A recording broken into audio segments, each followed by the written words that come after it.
Bienvenue pour l'étape 7 du Tour de France 2025 entre Saint-Malo et Mur de Bretagne-Garridan, le Mont Saint-Michel, qui est bien sûr en Bretagne. Nous en Bretagne on est chauvin et tout. Et bien sûr le petit phare de Saint-Malo. Et là nous voyons Christian Prudhomme qui est prêt à lâcher les fauves. C'est parti pour l'étape 7 du Tour de France 2025 entre Saint-Malo et Mur de Bretagne-Garridan. Une étape de fou furieux avec la double ascension du Mur de Bretagne. Les enjeux du jour. Est-ce que la Visma Lease Bike, avec justement Wout van Aert qui est à l'attaque dans les premiers hectomètres de cette étape entre Saint-Malo et Mur de Bretagne-Garridan. À noter que le lac de Garridan, c'est un joli lac et c'est un lac très très sportif où il y a notamment deux trails, le trail du lac avec un 36 km, un 14 et un 8 il me semble, et puis bien sûr le trail de Garridan avec un 70 km où je vais prendre part, mais dans quelques semaines. Mais bien sûr, je vais vous en parler sur ma chaîne. Ça sera un grand plaisir. Et puis là, avec Alex Baudin, l'échappé, Alex Baudin, Geraint Thomas, et bien sûr Ewan Kosciu, notre jeune breton, qui est sur les terres de son sponsor Arkea, et bien sûr sur ces terres. À noter que il y avait le fan club d'Ewan Kosciu sur les routes à Mur de Bretagne, il y a un an du coup, vu qu'on est en 2026. Et bien sûr Dinan, une super ville où il fait bon vivre, avec notamment la côte du Gerswell. Je crois que c'est, on va dire un bon petit 800 mètres à 10% en pavé, avec notamment le défi du Gerswell qui a été, il y a un 5 et un 10 km. C'est un très très bon défi à faire pour les passionnés de course à pied ou de trail. Là, le vainqueur du Tour de France 2018, Geraint Thomas, sous ce beau viaduc de Dinan. Et bien sûr, la ville de Dinan, connue pour cette montée le Gerswell et ses longs faux plats. Enfin, faux plats montés, c'est un peu du style Mont Contour. Là, ici, Geraint Thomas, Marco Haller. Je crois que c'est Raoul Garcia Pierna, il me semble. Et bien sûr, là, nous avons le maillot jaune, Mathieu Van Der Poel. Ouais, c'est Mathieu Van Der Poel. Quoique, ouais, si, c'est Mathieu Van Der Poel qui avait repris le maillot jaune à l'étape 6 entre Bayeux et Villers-Normandie grâce à son échappée avec de l'étape remportée par Ben Illy. Mais je crois qu'il y a eu... Enfin, je sais pas, je suis sûr. Il y a une sorte de rivalité qui s'est installée entre Ben Illy et Quinn Simon depuis l'étape 6 et ce début du Tour de France 2025. Marco Haller qui mène ce peloton pour le sprint intermédiaire à Plédran dans une dans une petite côte. Ça paraît pas, mais ça monte au moins du 4, entre 4 et 6%. Marco Haller qui sprint. Ah là là, le sprint de Marco Haller, mais il sera battu par le garçon de la Movistar. Ah là là, quel monstre cet homme de la Movistar. Je sais toujours pas si c'est Raúl Garcia Perna ou Javier Romo, mais ça doit être quelqu'un du style. Et avant d'arriver sur la route de Plédran-Pleuc, le Kio avant de rentrer dans le Mur de Bretagne. Il a bien sûr Quinn Simon qui sprint en tant que poisson pilote de Jonathan Milan. Milan, quel monstre. Milan avec notamment un coéquipier de Binyam Guermé, il me semble, la Quinn Simon en zone 1 tranquillou qui continue sur ce Tour de France. Et là, Jonathan Milan qui est en PLS dans cette mini montée de Plédran. Milan pour Milan ou Guillermet dans ce sprint intermédiaire. Guillermet va-t-il devancer Milan, mais Milan qui va conforter son maillot vert de meilleur sprinter à l'arrivée à Mur de Bretagne, gare les dents. Et là on va petit à petit arriver là on est toujours à Plédran, une commune voisine de Trégueux, Langueux, Saint-Brieuc. Et il fait beau. Et à noter que les coureurs du peloton sont passés à Iffignac, la ville originaire de Bernard Hinault. 5 tubes vainqueur du Tour de France. Quel homme ce blaireau. Et là, nous voyons Nils Politt. Nils Politt qui mène le peloton à 50 km de l'arrivée sur la route entre Uzel et Mur de Bretagne, Gare les Dents. Je crois que nous sommes nous sommes un petit peu avant Uzel à Pleuc-sur-Lier, ville originaire de Julie Bresset, la grande championne de VTT, qui a notamment été championne olympique en 2012, une très très bonne coureuse, et puis qui a fait les beaux jours du cyclisme féminin avec, avec notamment Pauline Ferrand-Prévot, qui a été sa coéquipière, coéquipière, compatriote, on va dire. Ah, c'est terminé pour Marco Haller. Marco Haller qui termine cette échappée et qui est dépassé par les véhicules de direction sportive. Marco Haller, c'est terminé pour Marco Haller, malheureusement, avec des crampes, il me semble, dans ce long faux plat entre, on va dire une côte entre Pleuc et Uzel, et ça va faire groupetto avec Arnaud Delis, Jonathan Milan et Binyam Guermet. On va dire qu'on est sur facile du 6-7% ici aux alentours du mur de Bretagne. On n'est pas encore à Mur de Bretagne, mais on doit être sur la route entre Uzel et... on est vers Uzel. On est à... Putain. On est entre Uzel et Mur de Bretagne. Enfin, putain. Enfin. Et là, on arrive à la côte du village de Mur de Bretagne. Ça sprint pour le coureur de la Movistar avec Geraint Thomas, Ewan Kosciu et Alex Baudin. Et bien sûr, comme d'habitude, la Visma Leasebike qui va enclencher avec Eduardo Affini, Victor Campenaerts, Jonas Vingegaard, Matteo Jorgensen. Et bien sûr, le dernier Visma, ça doit être Will. Ça doit être Will. Non, c'est pas Will Kelderman. Simon Yates, vainqueur du Giro 2025, qu'on va le voir un petit peu plus tard.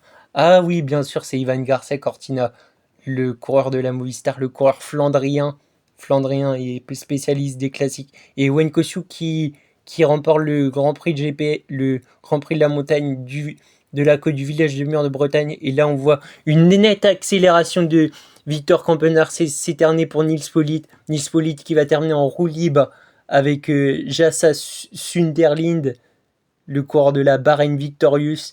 Et là, on remarque bien que la Visma Leasebike enfonce. Et c'est parti pour Mur de Bretagne avec Ewan Kosciu qui met un gros rythme, suivi seulement par Alex Baudin, Ivan Garcia Cortina il n'ajuste pas les jambes pour suivre. Et là, on arrive dans les pourcentages. Il y a facile du 12, entre 12 et 14%. Ewan Kosciu qui part. Ewan Kosciu qui part seul à 16 km de l'arrivée. Alex Baudin ne peut pas suivre.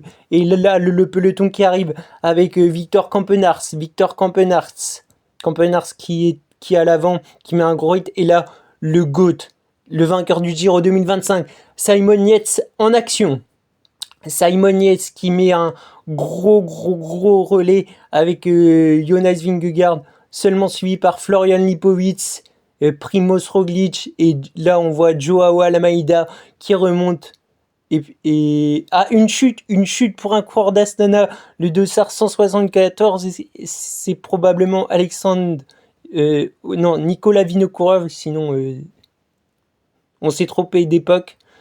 C'est parce que l'époque d'Alexandre Vinokourov, il me semble, il y avait du dopage et tout. Et là, on voit Florian Lipowitz, le Belge, le champion de Belgique, Tim Wellens. Florian Lipowitz, Tim Wellens, Simon Yates et Adam Yates, son frère, de la team UAE Team Emirates. Où je vais beaucoup en parler pour la preview du Giro 2026. Ça sera l'une des grandes interrogations pour la team UAE Team Emirates XRG. Et là, on voit les matelas avec les têtes de Jonas Vingegaard. Ça a été une grosse étape avec beaucoup de chaleur. Je crois qu'il avait fait en pointe 25-28, entre 25 degrés. Et là, Ewan Kosciu qui a terminé des pourcentages. Ewan Kosciu qui va arrivé en tête pour la première ascension du mur de Bretagne. Mur de Bretagne qui a été remporté par Cadel Evans, il me semble. Après Cadel Evans, Alexis Villarmo. Ensuite Dan Martin de la team UAE Team Emirates. Et bien sûr, après Mathieu Van Der Poel, qui avait pris le maillot jaune en 2021 sur cette étape. Et ça a permis de faire un gros hommage à son grand-père, Remo Poulidor. S'il nous regarde d'en haut, il doit être fier de son petit-fils. Et là, Ewan Kosciu qui arrive à la ligne du meilleur grimpeur. Il reste un tour 15 km après une descente pour arriver à la côte de Saint-Mahieu. Après Saint-Mahieu, descente jusqu'à Saint-Gilles-Vieux-Marché. Et après, ça va être tout en faux plat descendant. On va dire, allez, à moins 2-3%. Là, Simon Yates et Tim Wellens, Joao Almeida, Jonathan Narvaez. Et bien sûr, Mathieu Van Der Poel qui a le maillot jaune. Et comme par hasard, à Mur de Bretagne. Donc, une petite... c'est un petit air significatif pour le Néerlandais de porter le maillot jaune là où il a repris le maillot jaune à Mur de Bretagne. Le champion du monde Tadej Pogačar toujours en tête. Et là, Wout van Aert qui place une petite une accélération dans la descente du mur à 81 km, 84 km/h, ce qui est énorme en cette petite descente avant la remontée jusqu'à Saint-Mahieu. Saint-Mahieu, pour moi, c'est l'une des côtes les plus sous-cotées. Déjà, de 1, ça arrive après Mur de Bretagne.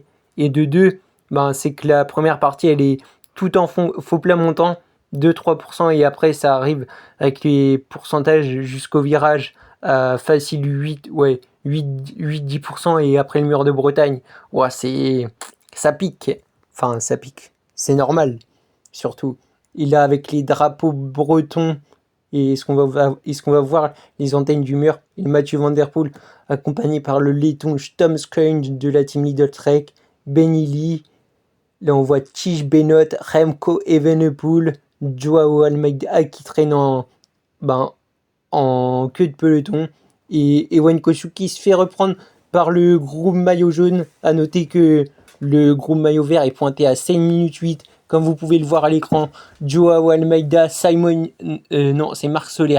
Marc Soler, accompagné de Simon Yates et Tim Wellens qui font le rythme. Et là, on est dans la descente de Saint-Gilles-Vieux-Marché. Et ça chute dans le peloton, avec Joao Almeida, Benny Lee, il me semble Santiago Buitrago et le Groupama UDJ, ça doit être Guillaume Martin. Et puis, sachant que dans la descente, là, Jack Egg aussi, ça a roulé très très vite, ça, avec des vitesses atteignant 70 km/h dans ce faux plat descendant pour arriver jusqu'au deuxième passage de Mur de Bretagne.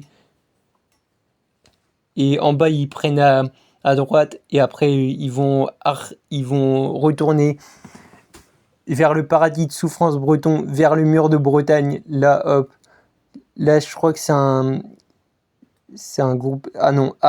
c'est parti pour Tim Wellens de la team UAE Team Emirates XRG qui va mettre un gros relais pour ces 2 derniers kilomètres pour arriver jusqu'en haut du Mur de Bretagne. Et c'est parti pour la dernière ascension du Mur de Bretagne.